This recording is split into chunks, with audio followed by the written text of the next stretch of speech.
Good morning, good afternoon, and good evening. Hello, and welcome to Reimagining Motion, a podcast from the High Volume Transport Applied Research Program, which is undertaking research into the complex and interrelated issues of sustainable transport across Africa and South Asia. The High Volume Transport Applied Research Program, or short HVT, is an £18 million investment by the UK Foreign, Commonwealth and Development Office, FCDO. I'm Holger Dugman, your host for today's session. To help us further explore these issues, I will be speaking today with Maruxa Cadama from the Partnership of Sustainable Low Carbon Transport, SLOCAT. Maruxa is passionate about the social, economic and environmental justice, has over 20 years experience and worked with leaders in government, parliament, multilateral institutions, activism, philanthropy and business across continents to advance equitable prosperity and climate change solutions. Maruxa currently serves as the Secretary General of the SLOCAT Partnership on Sustainable Low Carbon Transport. Previously, she founded Communities, the multi-stakeholder coalition which pioneered advocacy for the Sustainable Development Goal and climate change goals. SLOCAT had worked on many HVT-funded projects we will later talk about. Maruxa, it's great to see you. Welcome to the podcast. How are you doing? It's lovely to see you, Holger. Thanks very much for having me. Thanks to you and to HVT. It's great to be here, with one of the brightest minds in the transport sector like you. I'm looking forward to the chat. Absolutely. Thank you. Wonderful. So let's immediately dive into that. Maruxa, most of our listeners will know about the need to decarbonize transport sector. It's a high share of global emission. But at the same time, as I also mentioned in my brief introduction, low middle income countries have actually quite a low share of why they should need to reduce. Yeah, I know that this can very much sound like, a shocking fact. If that is the minimum amount of emissions that low and middle income countries are contributing, then why? I think it's because when it comes to climate change and particularly the mitigation of emissions that then impact on climate change, we got to look at it at the long-term trajectory. And if we now put figures into context, things are looking a bit risky, actually very risky. We can know by now that Asia is experiencing the highest increase in transport CO2 emissions among global regions over the last decade. If we take data between 2010 and 2019, it's been up to 41% increase in the CO2 emissions, and that is followed by Africa, for instance, with a 27%. So that means a lot, really. And we also see that, for instance, in the case of Asia, the rate of car ownership, it's going to incredible percentages, has increased in 87% from 2005 to 2015, which are the latest available figures publicly. And that actually means 3 times the global average of a growth in car ownership rate, in Asia compared to the rest of the globe. Now, if we go to Africa, when it comes to car ownership, we also see quite significant increase in terms of car ownership rates. Some countries are experiencing a growth of 250%, over just the space of 10 years. And most importantly, a lot of that growth is also related to using vehicles that are imported from other global regions, many of them highly developed regions, which are actually allowing for exports, from their territories to African nations of cars and vehicles in general that in many instances are no longer roadworthy or no longer complying with emission standards, in those developed countries that are exporting them. So I think that's why it's so important that we prevent that the same gloomy trajectory that we have seen in other parts of the world is repeated in low and middle income countries. We are seeing that in some spaces of the globe, there is a decoupling between economic prosperity and transport emissions. So it's possible, it's possible to still support the economic development and the social prosperity of low and middle income countries, nourishing their transport demands, but without necessarily putting them in a trajectory of never-ending increase in CO2 emissions coming from transport.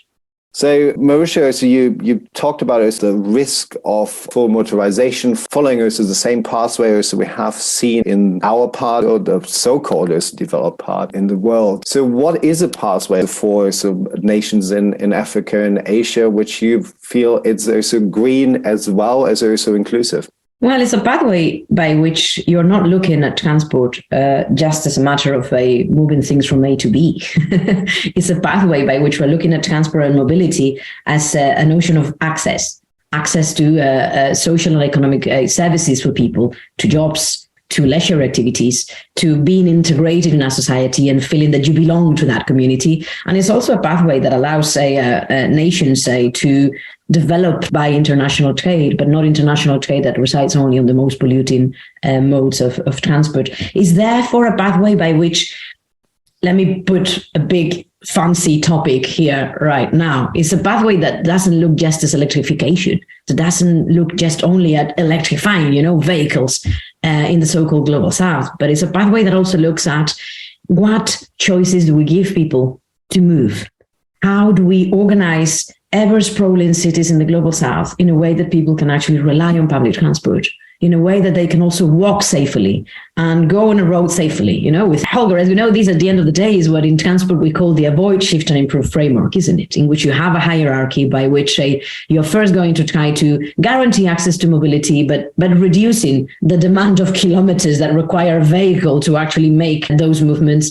And then you're going to look indeed at how you improve that type of vehicle you got on the roads and the energy efficiency that goes hand in hand with those vehicles. So it's not just about building roads. It's not just about demonizing roads either, because for many countries in low and middle income economies is about prosperity and economic development, but it's about a balanced approach that is really going to take into consideration what is needed in a country, and that is not going to take for granted that what you need is a road or what you need is a car on the road. It might be a combination of other elements, and therefore it might be not looking at transport just as a policy in a silo, but looking at transport and land use in a city that is ever sprawling in the global south, or trade in a country that wants to, benefit from more international trade, and so on and so forth. That combination of different policies that we should be looking at in low and middle income countries when we want to set pathways for the transport and mobility of the future. Thanks, Maruxa. That brings us to the conversation in terms of what is the responsibility of the high-income countries, but also what role also you see overseas development assistance, or ODA, and research is actually playing. So are we there? Are we providing right solutions, helping and working together to identify also what is actually are the local needs and implement that? I think that we are getting to levels of understanding of a low and middle income countries' needs and collaboration, true collaboration, that we probably haven't seen in the past. And I think that, of course, is due to decades of ODA and luckily, a different approach to ODA from the past. However, because this is a conversation around a nice cup of tea, I think that there's also it's also important for us to still bear in mind certain signs of alert, if you want, that we should bear in mind. On the one hand, we see ODA levels plummeting, and of course it's understandable. I mean, we are living in a context, isn't it, that we were not living only 3 years ago. So a backdrop of countries needing to repatriate, let's say, investment that relate to post-pandemic, that relate to rocketing energy prices, that relate to inflation hitting every household, isn't it? So it's only normal that occurs. But there is that collective responsibility that we should all not be losing track of when it comes to the ethos behind ODA. And when we are seeing also the repatriation of those funds into domestic policy, we are seeing that with that, a lot of the increasing attention that transport was receiving in ODA is slightly going backwards. And I think that is a risk that we're all facing here, from transport making it a bit more prominently in ODAs to transport perhaps going now a bit again to the second priority list and not to the top priority list, disregarding that at the end of the day, when you support a low and middle income countries in their transport and mobility, you're supporting the notion of global adaptation and global mitigation to climate change, but you're also supporting notions like global supply chains, like raw materials crisis, things that are extremely linked, or energy dependency or fossil fuel dependency, aspects that are extremely linked to transport and mobility and the transformation that is required.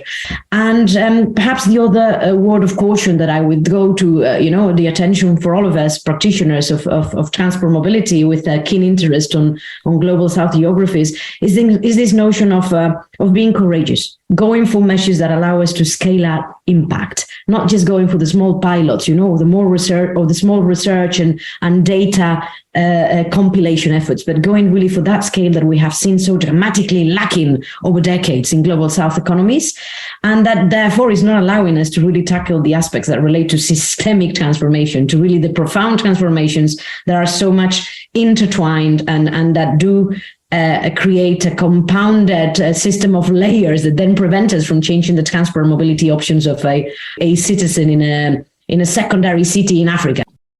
Great as always, and I like also your perspective on we need really also like a systematic change, and also we have to look into the system and how much at least we in the more transport worlds like, oh, this is related also to health, it's related to issues of air pollution, it's related to road fatalities, but also so let's get back a little bit also, or we're actually already talking about also the more wider sustainable development, and we also have the SDGs. So how to bring that all together? So what is your vision for an inclusive and just transition towards low carbon transport?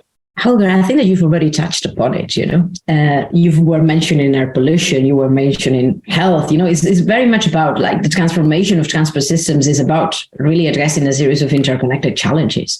We've been talking climate at the beginning, you've mentioned air pollution. I would also mention equity, equitable livelihoods and lives of dignity for everyone. And there's resilience as well. I mean, if we talk air pollution and we try to put it in the context of a low and middle income countries, let's think about health impacts, and let's think that 4 of the world's 5 most congested cities and polluted cities are in Asia. We're talking here about Bangalore, Mumbai, Pune in India, or Manila in the Philippines. When we talk about resilience, it can be resilience in terms of adaptation as well to climate change, but it can also be resilience when it comes to global shocks, and we have seen how the impact on global South nations is particularly huge, and how that's affecting the investment that global South nations can put into the transformation of their transport systems, or simply public transport systems that would allow, people to move without having to own a car. When it comes to equity, I think that it would be very interesting to put it into the perspective of cities in the global South, which are really experiencing sprawl, ever expanding cities, and even not just the capitals, but also secondary cities. And the type of demographics that we see in these continents, in these countries, which is very much, we talk about the youth dividend, isn't it? But it's also about the expectations of mobility that these demographics has got. And now, if we now bring the figure, at the end of the day, we know that in global South cities, urban residents are not going to be closer than a transport hub, not closer than 60 minutes. And that means not being close enough from your access to jobs, from your access to leisure, from your access to being part of a community. We also know that as an average in the global South, a good number of cities, 80% of them rely on paratransit or informal transport or popular transport. There's many ways for referring to it, which means that there's no formalized public transport system that is actually sustained by public finance, and that actually allows people to have a reference or a backbone of mobility option to rely on. And we also see that there where it exists, particularly in the global South, it's extremely difficult to keep those systems being affordable for people, or simply being sustainable when it comes to the income. So for us in SLOCAT, from the very beginning, of the adoption of the Sustainable Development Goals, we took those goals and we just tried to map them against transport, under the notion that there is no standalone goal for transport, but actually the successful transformation of transport systems is going to be fundamental for the implementation of almost all SDGs. And at the end of the day, for us, if you want, it boils down to 4 critical words, which is equitable, healthy, green, and resilient. And that should be the mobility and the transport systems we should all be striving for. And that tells you that it's not just about climate action, that is really how transport can be a vector of positive change in those interconnected challenges that we were talking about. Coming also to your organization, the Partnership for Sustainable Low Carbon Transport, SLOCAT. So SLOCAT has been many years being a key player, raising the voice of transport, particularly so on the global stage. And thanks also to your leadership, also to really also become one of the key players to look into, okay, what can we actually do? So tell us a little bit more about your organization and your work. Well, thanks for the opportunity. Well, SLOCAT is not new. SLOCAT was set up by the founding parents, if you want, of this movement, of putting sustainable low carbon transport on the picture at the global level. That started in 2009, and then it got formalized with an entity that nowadays has got legal personality, SLOCAT. That was in 2014. And we certainly want to become even bolder, even perhaps, more enfant terrible than what we've been in the past in order to be able to really amplify certain voices and get certain types of really tough conversations on the forefront with a view to getting the good answers that we need. A lot of that for us, if you know, when I say right answers, what does it mean? For us, is going to be very much about balanced, people-centered, and planet-sensitive approaches to enable a just transition to this type of mobility that we were talking about. So to equitable, healthy, green, and resilient mobility worldwide.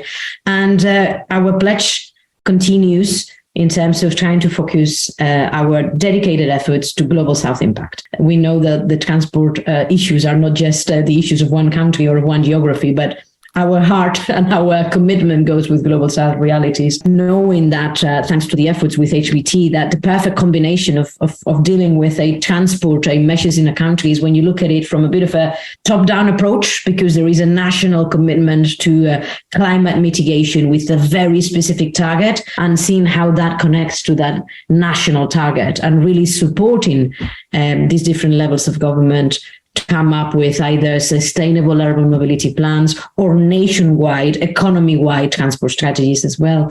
I think that's another important aspect of the work we've been doing over the years, and we shall continue doing with programs like HVT, is trying to plug data gaps. We know very much that we don't have the same level of data when it comes to developed economies or low and middle income countries. You know, there is still a very perverse, really perverse data gaps when it comes to the granularity, you know, of data by country, when it comes to aspects like paratransit, informal transport, when it comes to gender impact, for instance, on transport, or simply when it comes to mitigation or movement of a goods per kilometer and stuff like that, you know, in many countries. So that knowledge and analysis aspect of us is something that we care a lot for, and we are looking forward to the next collaborations we could do. There is another aspect of SLOCAT's work which is equally very important, which is, if you want, the advocacy and the engagement and the dialogue and the networking that comes from advocacy and engagement. That's a lot, and I know you just also use some of the examples there, and we happy also to provide the links also to like the different studies as well as to the SLOCAT website on the description of the podcast. Really about this data analysis, advocacy, but that is on a scaling level. So one of the questions is, and then the COP27 and the COP process where you heavily involved. So tell us a little bit more about your work at COP in particular. So now we just came out of Sharm el-Sheikh and COP27 some months ago. So tell us a little bit more as to what have done there and what you have observed. So thanks for that question, Holger, because indeed the engagement in COPs is something that is long-term in SLOCAT. COPs being those annual conferences on climate change and the auspices of the United Nations and guided by this framework convention on climate change, isn't it? And certainly SLOCAT is not the only transport entity who's been engaging in them, and many other sectors, you know, that engage in them. I think it's important to try to bring these conferences a bit more connected to the day-to-day life of all of us, because sometimes they feel very remote, isn't it? COP27 was a peculiar COP in many areas. I think that like any COP, it had its good, its bad, and its ugly, but that's any COP, you know. In the good, I could perhaps retain a couple of things here. I think that it's reinvigorating to see that the international community is agreeing that we had enough of Bretton Woods institutions, you know, that we really need to change them.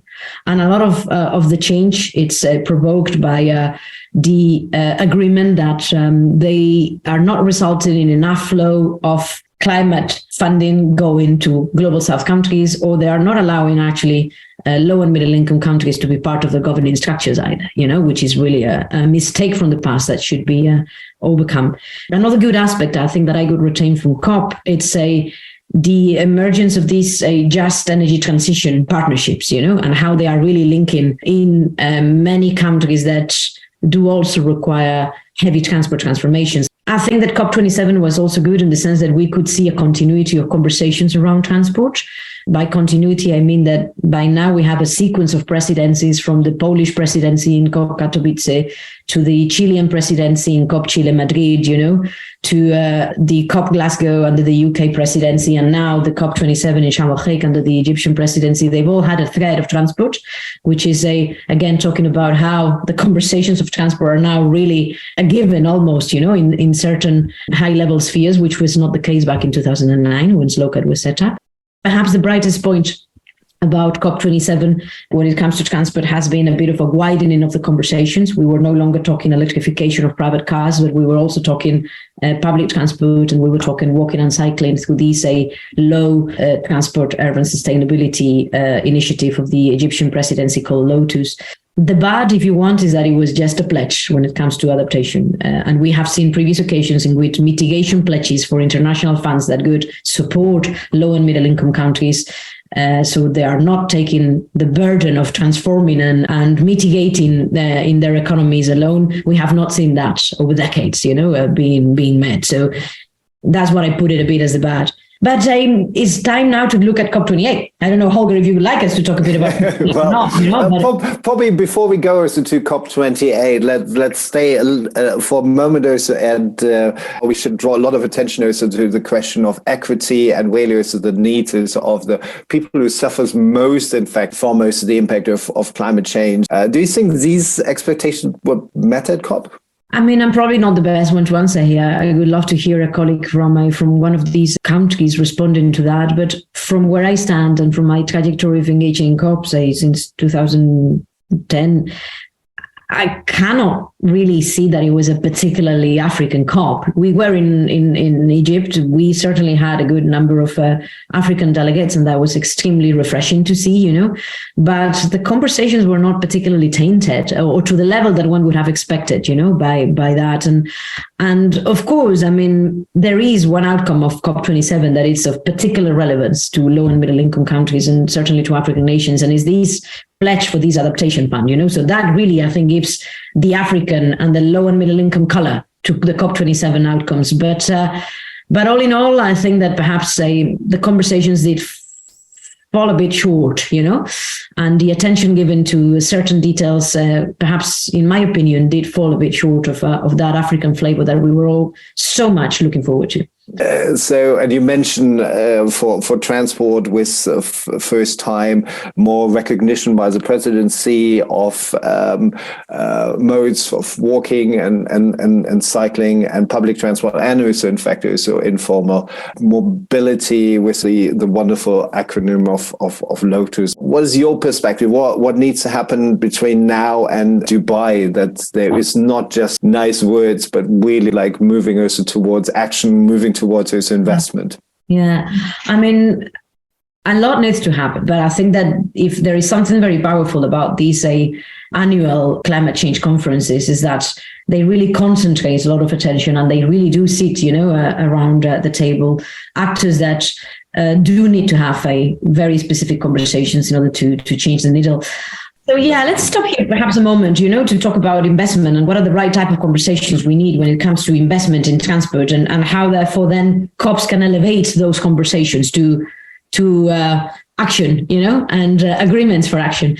And when you look at the investment, the infrastructure investment gap in transport, it's humongous. It speaks for itself. If we want to really put transport in the right pathways, and the vast majority of those monies are actually in low and middle income economies that will be required, that it's incredible, because really twice as big as the investment that is required in the energy, the telecom, and the infrastructure sectors combined, and it's really, really big. So I think that part of what we need here is a bit of reformulation of what is value, for money, what is added value when it comes to the investment in transport.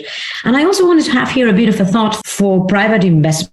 So, part of the conversations we really need to have is what are the incentives and what are the signals and what are the frameworks, the policy frameworks we put in place to direct private investment to the right places that actually have got the biggest impact for the monies that are invested. And I think that's really going to be the crux as we move towards a COP in which a lot of the conversation is going to be about a just energy transition out of fossil fuels. And a lot of the conversation is also going to be investments flowing in the right direction according to policy frameworks that would be ambitious enough once we have taken stock of what countries are doing with their national determined contributions under the Paris Agreement. Thanks, Maruxa, also to highlight the importance of investment, but also the need for private investment. And I would add here, particularly have seen personally also in the last years, the values of entrepreneurs all around the world, but particularly also in Africa, and having also these smaller startups, not just also talking also big business, but trying also to really enhance those action towards low carbon future. Obviously, we could now also have another podcast, and we should have, in fact, there's one really is on the investment and economics around that. But we have to come to closure. So, and I just want to ask you to bring these. You talked a lot about also all the different activities and the roles of COP. So, how we can bring that all also to scale? So, how we bring action on mitigating and adapting to climate change and tackling really transport. So how in a few words, he says, the $1 million question in a few words. No, absolutely. No, I get you. But to your question, what needs to happen? I mean, I could call it like a virtuous circle. And the virtuous circle for me starts with policy and legislation. That's a bit the theory of change of SLOCAT, if you want. Starts with the right policies and the right type of legislation that sets the right frameworks and the right targets, and that looks at the entire society, not just those who can actually afford paying a car.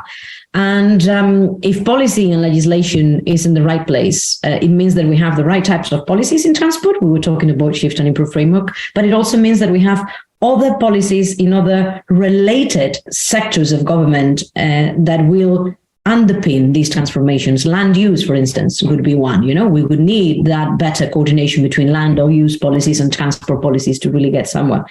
But of course, you don't get to policy and legislation if you don't have the right data. And we were talking about the data gap. So perhaps a bit of a watch out for these emerging, these very exciting new initiatives that is called the Transport Data Commons Initiative, that is gathering quite a significant number of players in the transport arena when it comes to data and research, that we are collectively trying, to plug some of these data gaps and to put open data, transparent data, reliable data, standardized data at the service of policy making and at the service of decision making in general for the transport community.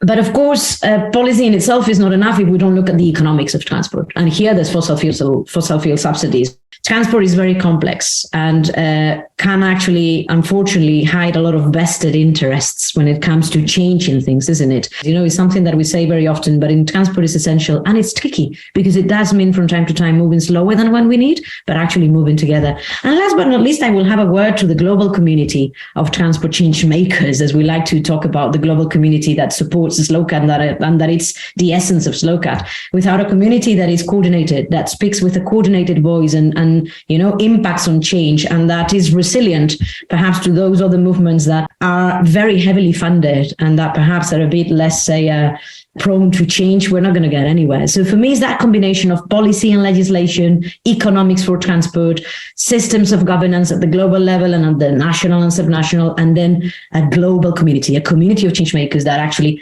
challenges the status quo and is ready to drive change and to go for those very tough questions that we need to go into.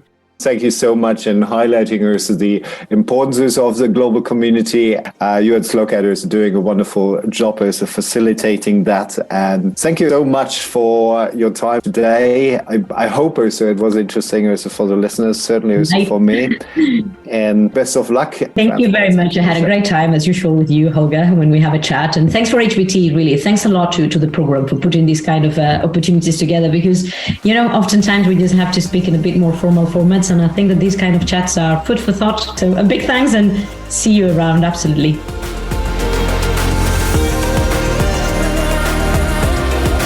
So thank you for listening to this episode. If you'd like to find out more about the work of our guests and any of the resources, please check out the links in the description.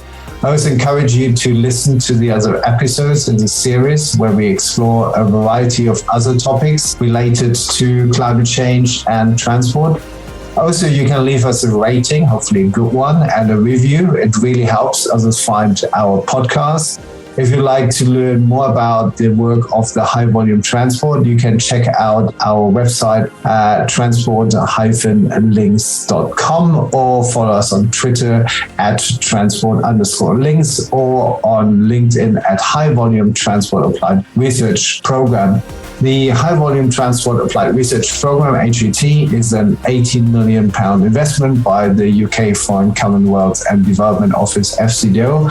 The program's new body of research aims to help inform decisions of policymakers in low-income countries and make road and rail transport greener, safe, and more accessible and affordable. My name is Holger Dogman, and you have been listening to Reimagining Motion. Thank you. Stay and travel safe wherever you are. Goodbye and auf Wiedersehen.